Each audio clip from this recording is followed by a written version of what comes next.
출애굽기 20장 8절에서 11절입니다.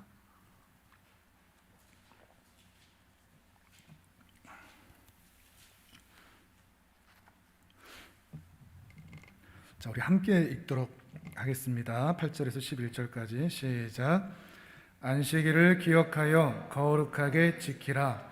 엿새 동안은 힘써 내 모든 일을 행할 것이나 일곱째 날은 내 하나님 여호와의 안식일인즉 너나 내 아들이나 내 딸이나 내 남종이나 내 여종이나 내 가축이나 내 문 안에 머무는 객이라도 아무 일도 하지 말라. 이는 엿새 동안에 나 여호와가 하늘과 땅과 바다와 그 가운데 모든 것을 만들고 일곱째 날에 쉬었음이라. 그러므로 나 여호와가 안식일을 복되게 하여 그 날을 거룩하게 하였느니라. 아멘. 오늘은 지난주에 이어서 안식일을 기억하여 거룩하게 지키라 라는 이 말씀을 한 번 더 살펴보려고 합니다. 다음 주에 한 번 더 살펴볼 수도 있는데요. 자, 오늘의 계명 같이 한번 읽어보실까요? 오늘의 계명 제4계명 화면을 보면서 같이 읽습니다. 시작. 안식일을 기억하여 거룩하게 지키라. 우리가 지난주에 이 안식일을 왜 지켜야 되는지 그 이유를 함께 살펴봤었죠. 이 본문 안에 다 있다고 했습니다. 11절 말씀을 같이 한번 읽어보실까요? 20장 11절 같이 읽습니다. 시작. 이는 엿새 동안에 나 여호와가 하늘과 땅과 바다와 그 가운데 모든 것을 만들고 일곱째 날에 쉬었음이라. 그러므로 나 여호와가 안식일을 복되게 하여 그 날을 거룩하게 하였느니라. 아멘. 삼위 하나님은 서로를 너무나 영화롭게 하셨다 했습니다. 서로를 너무나 영화롭게 하며 서로를 거룩히 여기시며 서로에게 기쁨이 되시고 서로에게 즐거움이 되시는, 서로를 너무나 사랑하는 분이셨습니다. 다만 이 사랑이 삼위 하나님 안에만 머물러 있는 것을 원하지 않으셨습니다. 이 사랑이 모든 피조물들에게 삼위 하나님 밖에도 경험이 되고 또 이 사귐이 되고 사랑을 나눌 수 있는 그 은혜가 있기를 하나님은 너무나 바라셨습니다. 그래서 온 세상을 당신의 기뻐하신 뜻에 따라서 창조하시고 이 창조가 6일 동안 하신 이후에 일곱째 날에 그 모든 피조물들을 불러 모으셔서 이제 나의 안식에 참여하라, 나의 안식 가운데 함께 사귀고 기뻐하자, 그런 의도로 안식일을 제정하셨다고 지난주에 우리가 함께 살펴보았습니다. 그래서 우리가 이 안식일이 되면, 주일이 되면 이 하나님과 함께 사귐을 갖는 시간이 됩니다. 하나님을 사랑하고 하나님을 즐거워하고 하나님 앞에 기쁨이 되는 존재로 서는 것이죠. 또한 하나님과만 사랑하는 것으로 끝나지 않고 같은 믿음을 가진, 같은 안식을 누리는 사람들과, 우리의 성도들과 우리의 동역자들과 함께 사랑을 나누는 날입니다. 또한 같은 믿음을 가진 사람들뿐만 아니라 아직 이 안식에 들어오지 않은 사람들에게 이 안식을 흘려보내주는 날, 이 날이 안식일이요 주일이라 하는 것입니다. 그럼에도 불구하고 인류는 이 하나님의 안식을 여전히 더 거부하고 이 초대를 받아들이지 않고 있습니다. 하나님의 안식이 아니라 자기들만의 평안, 자기들만의 안식을 얻고자 하는 것입니다. 다른 종교라든지 또는 다른 우상이라든지 자아실현이라든지 어떤 고행, 참선, 선행, 이런 것들로 자신들만의 평안, 이렇게 하면 내 인생이 의미가 있고 내가 참 복이 있다, 내 인생의 문제들이 이것에서부터 해결이 된다 라고 하는 것들을 만들어서 그것에서 평안과 안식을 얻고자 하는 것입니다.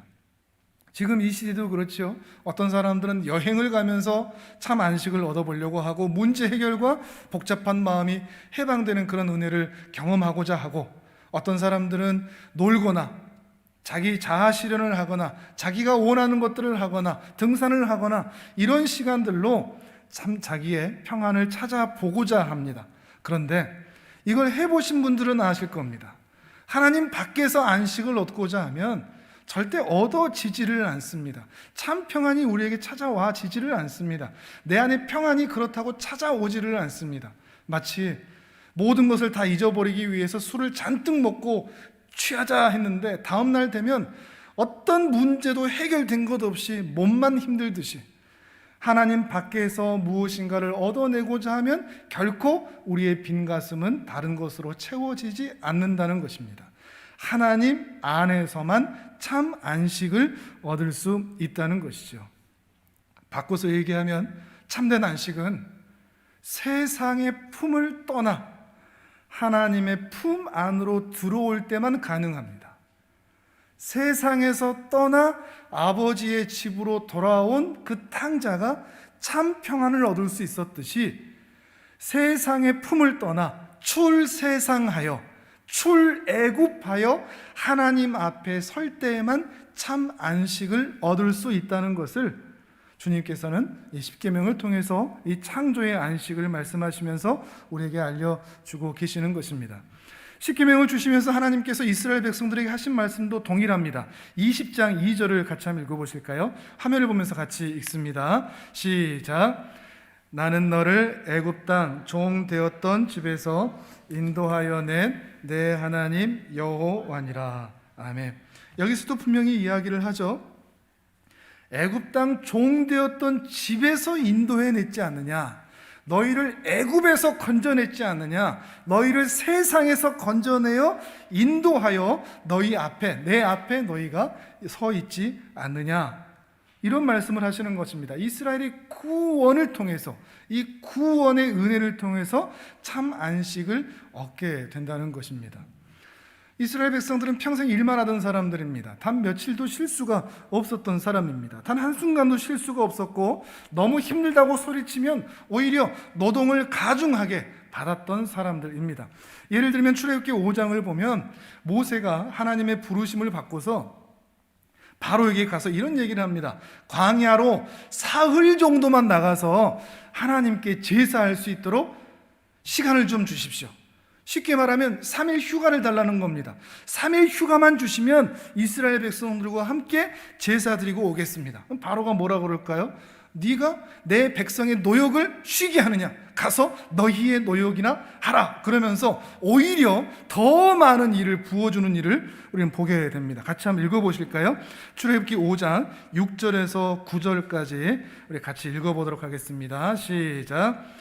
바로가 그날에 백성의 감독들과 기록원들에게 명령하여 이르되 너희는 백성에게 다시는 벽돌에 쓸 집을 전과 같이 주지 말고 그들이 가서 스스로 집을 줍게 하라. 또 그들이 전에 만든 벽돌 수효대로 그들에게 만들게 하고 감하지 말라. 그들이 게으름으로 소리질러 이르기를 우리가 가서 우리 하나님께 제사를 드리자 하나니 그 사람들의 노동을 무겁게 함으로 수고롭게 하여 그들로 거짓말을 듣지 않게 하라. 아멘. 바로가 얘기하는 거죠. 모세가 하는 이야기 못 듣도록, 모세가 이스라엘 백성들아 하나님께 가서 예배하자 이런 말 못 듣도록 그들의 노동이 더욱더 무겁도록 무겁게 하여 수고롭게 하라, 이렇게 말하고 있는 것입니다. 근데 이게 그 시절 바로만의 이야기가 아닙니다. 오늘 이 세상에도 동일하게 사단은, 세상은 우리로 하여금 하나님의 복음을 듣지 못하도록, 하나님께 나오지 못하도록 그 마음에 평안이 없게 합니다. 우리를 수고롭게 합니다. 마음이 무겁게 합니다. 불안하게 하고 두렵게 만듭니다. 초조하게 만듭니다. 분주하게 만듭니다. 그래서 우리 마음의 평안을 빼앗아서 하나님 앞에 나오지 못하도록 지금도 그렇게 일하고 있다는 것입니다. 바로 이럴 때 출애굽하여 우리를 구원하여 하나님의 안식으로 인도하시는 분이 바로 여호와 우리 하나님이라는 것입니다. 이게 바로 출애굽 사건인 것이죠. 신명기 5장도 같이 한번 보실 텐데요, 십계명이 성경에서 두 번 나타납니다. 출애굽기 20장과 신명기 5장에 나타나는데, 출애굽기 20장에서는 출애굽한 그 1세대들, 그들에게 창조의 안식에 대해서 말씀하신 거, 신명기 5장에서는 출애굽한 2세대들, 40년이 지난 거죠. 40년의 간격이 있는 거죠. 애굽의 노예 생활을 경험하지 못했던 출애굽 2세대들에게 다시 한번 이 십계명을 선포하는데 이 4계명이 약간 다른 의미가 첨가되어 있습니다. 우리 같이 한번 확인해 보도록 하겠습니다. 신명기 5장 12절에서 15절까지 화면을 보면서 같이 읽도록 하겠습니다. 시작. 내 하나님 여호와가 내게 명령한 대로 안식일을 지켜 거룩하게 하라.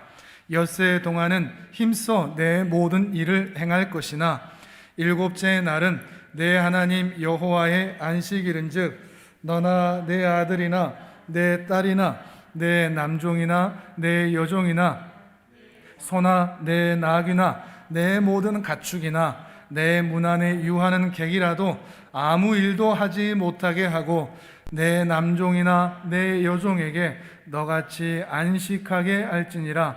너는 기억하라. 내가 애굽 땅에서 종이 되었나니 내 하나님 여호와가 강한 손과 편팔로 거기서 너를 인도하여 내었나니 그러므로 내 하나님 여호와가 내게 명령하여 안식일을 지키라 하느니라. 아멘. 15절에서 하나님께서 강조하시고 명령하신 이유를 더 분명히 덧붙이시죠. 창조의 안식을 출애굽기 20장에서 말씀했다면 신명기 5장에서는 애굽 땅에서 종되었는데 너희를 강한 팔로 내가 인도해냈다. 구원의 하나님에 대해서 말씀하고 있는 것입니다. 그러니까 이 십계명에서 특별히 안식일은 두 가지를 함께 볼 필요가 있습니다. 창조의 안식, 창조의 안식으로 하나님 삼위 하나님의 그 아름다운 사귐과 교제 안으로 들어가 참 안식을 얻는 것. 또 하나, 죄된 세상에서 신명기 5장에서 말하는 것은 구원의 안식, 출애굽한, 출세상하게 하신 하나님의 그 구원의 은혜를 기억하여 이 안식일을 복되게 지키는 것입니다. 창조주 하나님을 기억하고 구원자 하나님을 기억하여 하나님의 안식 안에 머무르는 것이 안식일을 기억하여 거룩하게 지키라는 명령의 의도라는 것입니다. 하나님께서는 그래서 이 안식일을 반드시 지키라고 매우 강조를 하셨는데 곳곳에 성경 곳곳에 있는데 한 곳만 찾아본다면 출애굽기 31장 14절과 15절입니다. 같이 또 화면을 보면서 읽도록 하겠습니다. 시작. 너희는 안식일을 지킬지니 이는 너희에게 거룩한 날이 됨이니라. 그 날을 더럽히는 자는 모두 죽일지며 그날에 일하는 자는 모두 그 백성 중에서 그 생명이 끊어지리라. 엿새 동안은 일할 것이나 일곱째 날은 큰 안식일이니 여호와께 거룩한 것이라. 안식일에 일하는 자는 누구든지 반드시 죽일지니라. 아멘. 아멘이 되실지 모르겠습니다. 안식일에 일하는 자는 반드시 죽여라. 그 생명이 끊어질 것이다. 좀 너무하신 게 아닌가, 우리의 형편을 너무 몰라주신 게 아닌가, 이런 생각이 들지도 모르겠습니다. 근데 바꿔서 얘기하면 얼마나 이게 중요하면 하나님께서는 이렇게까지 말씀하실까 우리가 생각해 볼 필요가 있는 것입니다. 실제로도 그렇습니다. 하나님의 안식 안에 들어가지 않으면 우리는 생명을 누릴 수가 없습니다. 참 평안과 참 안식을 경험할 수가 없는 것입니다. 그러니 하나님은 이렇게까지 말씀하시면서 이 생명 안으로, 이 안식 안으로 들어오라고 말씀하신 것입니다. 창조의 안식 안으로, 구원의 안식 안으로 들어가는 것이죠. 그러나 우리가 지난주에 가슴 아프게 살펴봤던 것처럼 우리 한국교회는 특히 더 이 창조의 안식과 구원의 안식으로 그 하나님의 은혜를 즐거워하며 감사하고 기뻐하는 이 주일을 보내는 것이 아니라 계명 준수, 주일 성수, 이것만 남아버렸습니다. 강요가 되었고 의무가 되었습니다. 이 주일이 기쁘고 즐겁지가 않습니다. 다시 이것을 우리는 바꿀 필요가 있습니다. 어떻게 바꿔야 할 것인가? 너무 감사하게 하나님이신 예수님께서 이 땅에 오셔서 이 안식일에 대해서 몇 번 말씀하신 적이 있습니다. 그 본문을 통해서 우리는 안식일은 어떤 날인가를 더욱 깊이 확인해 볼 수가 있을 것 같습니다. 우리 마태복음 12장을 함께 찾아보도록 하겠습니다. 화면을 보면서 같이 읽어보시죠. 마태복음 12장 1절에서 8절까지를 우리 같이 읽도록 하겠습니다. 시작. 그때 예수께서 안식일에 밀밭 사이로 가실새 제자들이 시장하여 이삭을 잘라 먹으니 바리새인들이 보고 예수께 말하되 보시오, 당신의 제자들이 안식일에 하지 못할 일을 하나이다. 예수께서 이르시되 다윗이 자기와 그 함께한 자들이 시장할 때 한 일을 잃지 못하였느냐?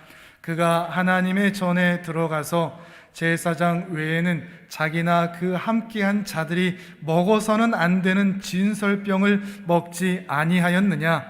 또 안식일에 제사장들이 성전 안에서 안식을 범하여도 죄가 없음을 너희가 율법에서 읽지 못하였느냐? 내가 너희에게 이르노니 성전보다 더 큰 이가 여기 있느니라. 나는 자비를 원하고 제사를 원하지 아니하노라 하신 뜻을 너희가 알았더라면 무죄한 자를 정죄하지 아니하였으리라. 인자는 안식일의 주인이니라 하시니라. 아멘. 내용은 그렇죠. 바리새인들이 이 안식일에 예수님의 제자들이 배가 고프다고 이삭을 잘라서 먹은 것, 이것을 가지고 정죄하는 것입니다. 왜냐하면 안식일에 하지 말아야 할 것, 39가지의 규칙을 만들고 그 안에 세부 규칙들을 막 만들어서 하지 말아야 될 것들을 정해놨거든요. 지난 시간에도 그런 얘기 드렸지만 안식일에 이 십계명을 통해서 1차적인 명령과 2차적인 명령을 분류해서 그 안에 담겨진 2차적인 명령, 더 본질적인 의도를 찾아야 된다고 그랬죠. 그런데 이 유대인들, 바리새인들은 이 1차적인 명령, 그 문자적으로만 이 계명을 해석해서 하면 안 될 것, 하면 안 될 것을 자세히 해서 하면 안 될 것을 하지 않으면 지키는 것이다. 이들은 이렇게 생각했던 것입니다. 이게 몇 가지를 찾아보면 좀 기가 막힙니다. 몇 가지를 좀 불러드리면, 씨 뿌리는 거 안 되고, 밭 가는 것, 추수하고, 거두고 묶는 것 안 되고, 타작하기, 고르기, 음식하기 위해서 반죽하는 거, 굽는 것 안 되고, 실 뽑기, 직조하기, 매듭 매기, 찢기, 가축 죽이기, 소금 치는 것도 안 되고, 선을 긋는 것도 안 되고, 표시를 하는 것도 안 되고, 제단에서 자르고 매끄럽게 하기. 이게 좀 재밌는 게, 매끄럽게 하는 게 이게 이제 얼굴에 로션을 바르거나 그러지 않습니까? 로션을 바르면 안 됩니다. 매끄럽게 되니까. 근데 로션을 바르면 안 되는데 뭐 로션을 찍으면 됩니다. 희한하죠? 그리고 불 지피기, 글자를 2자 이상 쓰면 안 되고 2자 이상 지우면 안 되고, 건축하고 허물고 망치질하면 안 되고, 운반하기 안 되고, 운반하기도 아이가 아프면 아이를 업으면 안 됩니다. 그러면 운반하는 게 돼서 범하는 게 됩니다. 근데 한 발은 아이가 땅에 딛고 있으면 또 괜찮습니다. 이렇게 39가지를 정해놓고 거기다 또 세칙들을 만들어서 안식일을 지켜야 된다, 이렇게 하는 것이죠. 면도를 하다가 밤 자정이 딱 된다 그러면 다 안 밀어졌으면 이거를 계속 밀어도 된다, 아니면 밀면 안 된다, 이것 가지고도 논쟁을 할 정도였으니까요. 근데 자세히 보시면 이들이 안식일 규정을 만들 때 핵심은 뭔가 하면 안식일에 하지 말아야 할 것들을 정해놓는 것입니다. 하나님의 명령을 지키기 위해서 안식일에 절대 이건 하면 안 돼를 정해놓은 것이죠. 우리 한국교회 이전하고 좀 비슷하지 않습니까? 안식일에 이런 것들을 하다니. 유대인들도 그런 것입니다. 그런데 예수님의 관점은 어떤 줄 아십니까? 예수님의 관점은 하지 말아야 될 것들이 아니라 정반대, 전혀 새로운 관점입니다. 안식일에 뭘 해야 되느냐, 이거에 관심을 가지십니다. 뭘 하지 말아야 되냐, 이것에는 관심 갖지 않으십니다. 뭘 해야 되느냐, 안식일에는 무엇을 하는 날이냐, 안식일에는 무엇을 해야 하느냐, 이것을 초점 맞추시고 말씀하고 계시는 것입니다. 이것이 바로 뒤에 이어져 왔던 다윗 임금님에 대한 이야기입니다. 다윗이 자기를 죽이려고 사울이 쫓아오니까 도망치다가 안식일에 하나님의 성전에 들어가게 됐습니다. 근데 마침 그때 배가 막 다 고팠는데 진설병을 교환하는 날, 교체하는 날이었습니다. 안식일에 교체하거든요. 근데 그 진설병은, 성소에 있던 진설병은 제사장들만 먹을 수 있는 것이었습니다. 그런데 그 진설병을 다윗과 그의 부하들이 먹었습니다. 자, 율법을 범한 겁니까? 안 범한 겁니까? 범한 겁니다. 이거 큰일입니다. 이건 죽여야 되는 겁니다. 근데 예수님은 이거를 죄 없는 것처럼 말씀하시고 오히려 괜찮다 말씀하시는 것이죠. 이게 헷갈리게 되는 것입니다. 어떻게 분명히 율법을 범했음에도 그것을 괜찮다 할 수 있는가? 안식일에 하지 않아야 할 추수를 했는데 어떻게 괜찮다 할 수가 있는가? 뒤에 7절을 보십시오. 무죄하다라고 분명히 말씀하십니다. 안식일에 벼를 잘랐는데, 이삭을 잘랐는데 이 제자들이 무죄하다. 다윗이 그의 부하들과 함께 진설병을 먹었는데 무죄하다. 그 뒤에 나오는 제사장들이 안식일에 죄를 범한 것이나 그들도 죄가 없다, 무죄하다라고 말씀하고 계시는 것입니다. 그게 어떻게 보면 굉장히 충격적입니다. 모든 율법을 세부적으로 규칙으로 나눠서 이건 죄야, 이러니까 너는 큰일 났어, 뭐 이렇게 해야 되는데 예수님은 그거 죄 아니야 라고 말씀하시는 것이죠. 왜 죄가 아니냐? 7절에 그렇게 얘기하죠. 나는 제사 드리는 것보다, 율법 지키는 것보다 자비를 베푸는 걸 더 기뻐하거든, 이 얘기입니다. 그 말은 하위법들이 있지 않습니까? 세부 규칙들, 그것들보다 더 중요한 것은 상위법입니다. 가장 큰 법이 뭐죠? 하나님 사랑, 이웃 사랑이죠. 하나님을 정말로 사랑하고 이웃을 사랑하는 그 법에 의하여서 하위법들은 허용을 해주시는 모습을 우리가 보고 있는 것입니다. 안식일에 그렇게 쫓겨다니던 사람이 안식일에 성전에 들어와서 그의 부하들과 함께 다 같이 배고픔이 해결됐다는데, 그래서 배가 불렀다는데 그거 잘한 거 아니냐? 전혀 다른 관점이죠.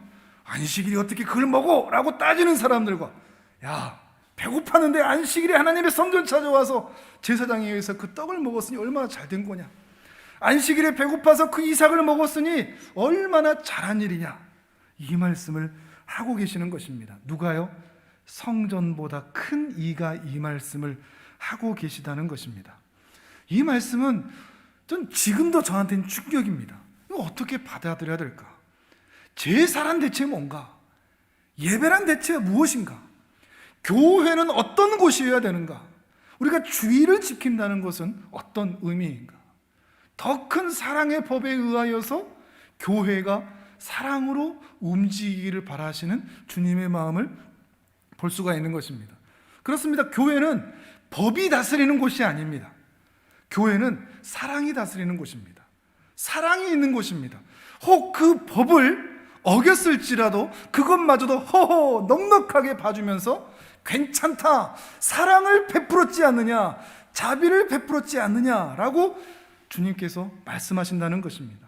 교회는 수많은 사람들이 배고파서 찾아오는 곳이 되어야 합니다. 권력을 가지고 힘을 가지고 자신의 어떤 탐욕을 이루기 위해서 오는 것이 아니라, 어떤 취미나 종교 생활을 하기 위해서 오는 것이 아니라, 배고파서 힘들어서 마음 아파서 너무나 외로워서 괴로워서 어떤 해답을 얻기 위해서 찾아오는 곳이 바로 교회여야 합니다. 그리고 교회는 그렇게 찾아오는 사람들에게 생명의 떡을 줄 수 있는 곳이어야 됩니다. 영적인 떡이든 육신의 떡이든 말이죠. 교회는 성도가 가진 재산이나 물질이나 에너지를 갖다 바치는 곳이 아니라, 교회가 그 찾아온 성도들에게 영적인 물질적인 은혜와 사랑을 베풀어 주는 곳이어야 합니다. 교회의 정의가 바뀌어야 됩니다. 달라져야 됩니다. 교회에다 갖다 바치는 것이 아니라 교회가 성도에게, 교회가 사람들에게 베푸는 곳이라는 것을 우리 주님께서 말씀하고 계시는 것입니다. 코로나로 인해서 우리가 예배를 비정상적으로 드리고 있는 것이 사실입니다. 그래서 우리는 마음이 아픕니다. 이게 참 예배가 맞나? 이렇게 예배를 드리면 하나님이 기뻐하실까? 그래서 괴로워하는 분들이 많습니다. 그래서 어떻게든 우리는 대면 예배로 끝까지 드릴 테요 라고 말하는 분들도 있습니다. 그러나 그것보다 더 큰 법이 우리에게 있습니다. 그건 사랑의 법입니다. 혹 우리가 반드시 짊어져야 할, 그리고 지켜야 할 예배의 의무, 그리고 예배 드릴 수 있는 권리를 잠시 내려놓을지라도 우리가 예배를 멈춤으로 사회의 공공이익을 더욱 세울 수 있고 이웃 사랑을 실천할 수 있는 계기가 된다면 우리는 기꺼이 우리의 권리와 의무를 포기할 수 있다는 것입니다. 그러면 하나님께서 우리를 향해서 너 무죄하다라고 말씀하신다는 것입니다. 이게 이해가 되십니까? 우리가 예배를 온전히 드리지 못해서 온라인으로 드리고 하나님 앞에 온전히 서 있지 못할지라도 우리의 마음 깊숙이에 사랑에서부터 이 예배의 자세가 시작된다면 하나님은 우리를 향해서 잘했다 하신다는 것입니다. 다윗과 그의 부하들에게 진설병을 내주었던 그 제사장처럼 말입니다. 교회는 사랑이 다스리는 곳입니다. 더 큰 상유의 법이, 그리스도의 사랑의 법이 이 교회를 충만히 채워야 하는 것입니다. 더 적극적으로 예수님께서 이렇게까지 말씀하십니다. 5절 말씀 같이 읽어보실까요? 12장 5절 마태복음 같이 읽습니다. 화면을 보면서요. 시작. 또 안식일에 제사장들이 성전 안에서 안식을 범하여도 죄가 없음을 너희가 율법에서 읽지 못하였느냐. 아멘. 제사장은 안식일에 더 많은 일을 합니다. 그렇지 않습니까? 안식일을 범하면 죽인다고 그랬는데 제사장은 더 많은 일을 한단 말이죠. 제사장은 매일 상번제를 드립니다. 매일매일 번제를 드린단 말이죠. 근데 안식일은 2배의 번제를 드려야만 합니다. 그러니까 더 많은 일을 한다는 것이죠. 안식일은 제사장들은 평소보다 더 많은 일을 해야 한다는 것입니다. 유심히 볼 게 있습니다. 하나님과 백성 사이에서 그 다리 역할을 하는, 중개 역할을 하는, 그래서 하나님의 은혜와 복이 백성에게 흘러나가야 할 사람들은 안식일에 더 많은 일을 해야 합니다. 더 나아가서 축복의 통로로 부름을 받은 제사장적인 삶을 살아야 할 사람들은 오히려 이 안식일에 더 큰 사랑의 일을 해야 한다는 것입니다. 그래서 많은 사람들이 이 안식에 동참하도록 하는 일들, 생명을 얻도록 하는 일들, 소외된 자와 굶주린 자들이 체험을 받을 수 있는 일을 더 많이 해야 하는 게 제사장적인 삶으로 부르심을 받은 오늘 우리 성도들의 삶이라 말씀하고 계시는 것입니다. 주님께서 이 말씀을 하신 다음에 그 안식일에 또 다른 회당에 들어가시는데 그래서 손 마른 사람을 만나셨습니다. 안식일인데도 불구하고 손 마른 사람을 고쳐주십니다. 그럼 또 당연히 유대인들이 나타나겠죠. 어떻게 안식일인데 이 사람을 고칠 수 있습니까? 그때 예수님께서 이런 말씀을 하십니다. 또 읽어보시죠. 12장 11절에서 13절까지입니다. 화면 보면서 또 같이 읽습니다. 시작. 예수께서 이르시되 너희 중에 어떤 사람이 양 한 마리가 있어 안식일에 구덩이에 빠졌으면 끌어내지 않겠느냐? 사람이 양보다 얼마나 더 귀하냐? 그러므로 안식일에 선을 행하는 것이 옳으니라 하시고 이에 그 사람에게 이르시되 손을 내밀라 하시니 그가 내밀매 다른 손과 같이 회복되어 성하더라. 아멘.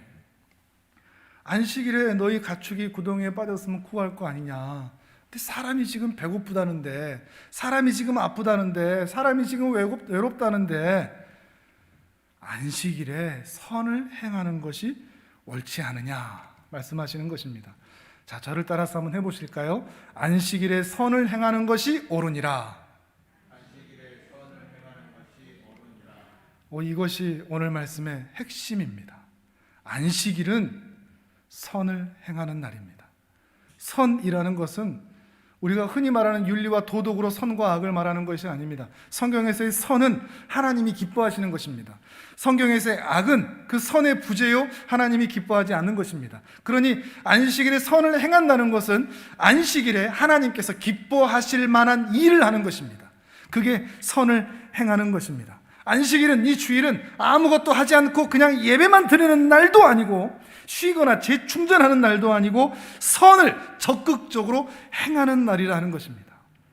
창조의 안식과 그 삼위 하나님의 은혜의 품 안에서, 그리고 우리를 이 세상에서 구원하신 그 복된 구원의 은혜를 함께 누리면서 우리 주변에 죽어가는 영혼들이 있거나 고아와 과부와 나그네 같은 사람들이 있거나 참 힘들어하고 괴로워하고 외로워하는 사람들이 있다면 그들의 짐을 풀어주고 그들의 짐을 벗고 쉼을 얻을 수 있도록 그들을 회복시키는 날, 안식일에 손 마른 자를 회복하여 이제는 성성하더라 하시는 것처럼 회복되어 성하게 만드는 날, 그날이 신자의 안식일이요 주일이라 하는 것입니다. 어떻게 회복시키느냐? 주님께서 바로 앞에서 이렇게 말씀하신 게 있습니다. 마태복음 11장 28절에서 30절 말씀입니다. 또 화면을 보면서 같이 읽어봅니다. 시작. 수고하고 무거운 짐진 자들아 다 내게로 오라. 내가 너희를 쉬게 하리라. 나는 마음이 온유하고 겸손하니 나의 멍에를 메고 내게 배우라. 그리하면 너희 마음이 쉼을 얻으리니 이는 내 멍에는 쉽고 내 짐은 가벼움이라 하시니라. 아멘. 제 나름대로 이런 생각을 내렸습니다. 답을 내렸습니다. 안식일에 그럼 어떻게 그 사람들을 회복시키냐? 짐을 가볍게 해주는 겁니다. 그 사람들의 인생의 짐을 가볍게 해주는 겁니다. 그 무게를 나누어 줄 수 있는 것입니다. 예수님께서 그러셨습니다. 안식일은 짐을 가볍게 하는 날입니다. 주일에 와서 이 짐이 가벼워져야 됩니다. 근데 우리는 어땠습니까?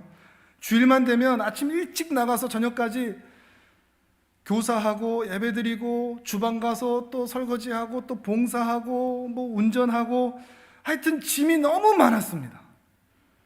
코로나로 인해서 그 짐들이 많이 사라졌습니다. 코로나가 끝나고 다 회복되면 다시 그러지 않았으면 좋겠습니다. 지금 이게 좀 굉장히 예배만 드리지 않습니까? 이렇게 소박하고 단순해졌으면 좋겠습니다. 다른 짐들이 사라진 채 말이죠. 제가 성도님들께 이렇게 부탁을 드릴 때가 있죠. 일 만들지 말자고. 일 만들지 말자고. 다른 사람 짐지게 만들지 말라고. 주님도 그건 원하시지 않으신다고.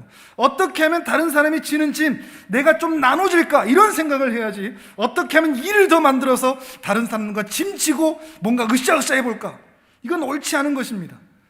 주일은 예배하고 교제하고 그게 전부입니다. 그것을 위한 최소한의 섬김만 있으면 되는 것입니다.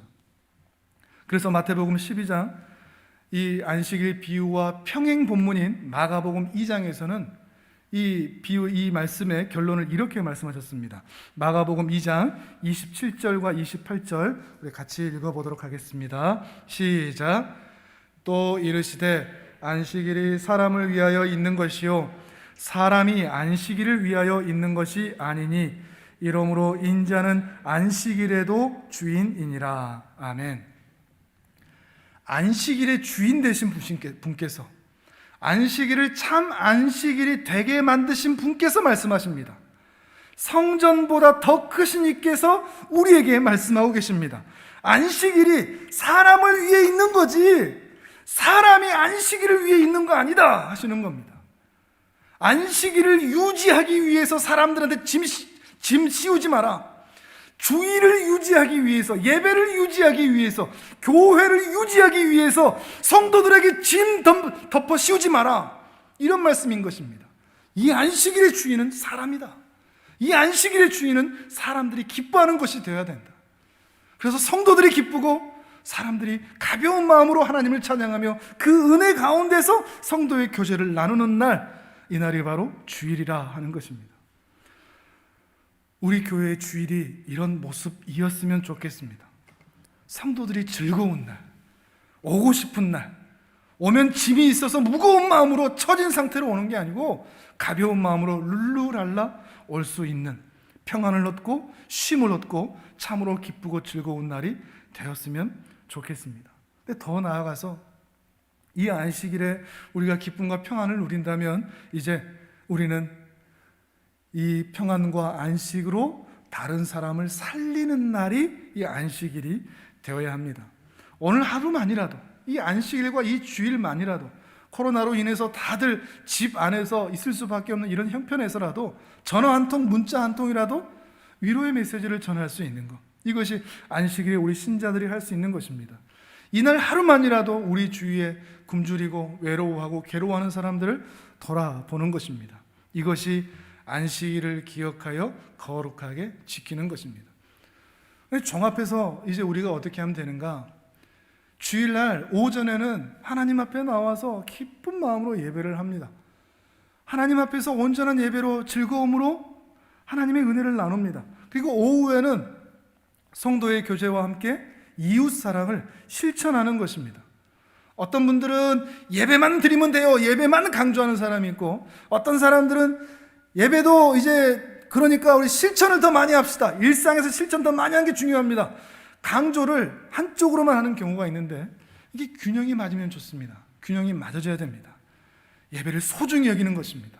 그 예배를 소중히 여겨서 그 예배를 통해서 공동체가 함께 은혜를 누리고 오후에는 사랑을 실천하는 것이죠.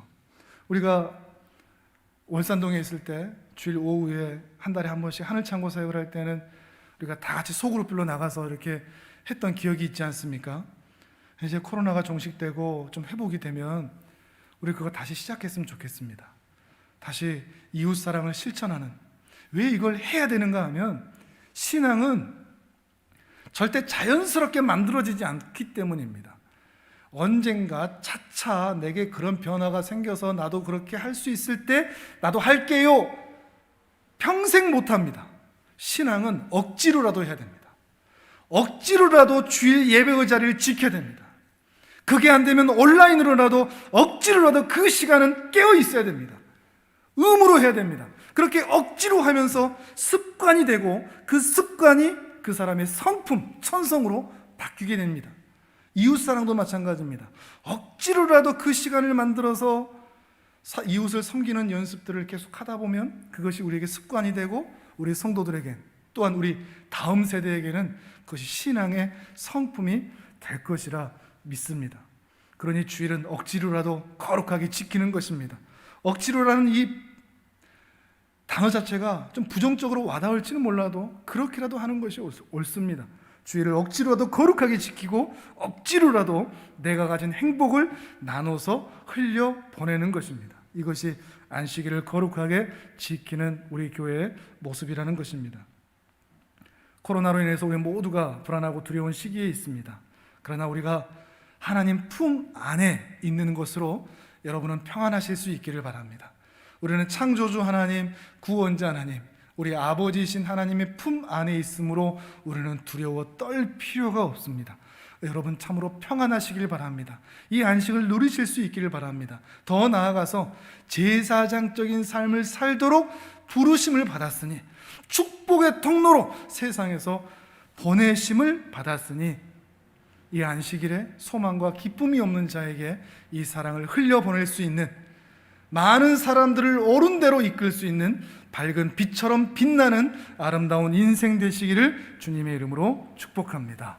아멘. 우리 전 함께 기도하겠습니다.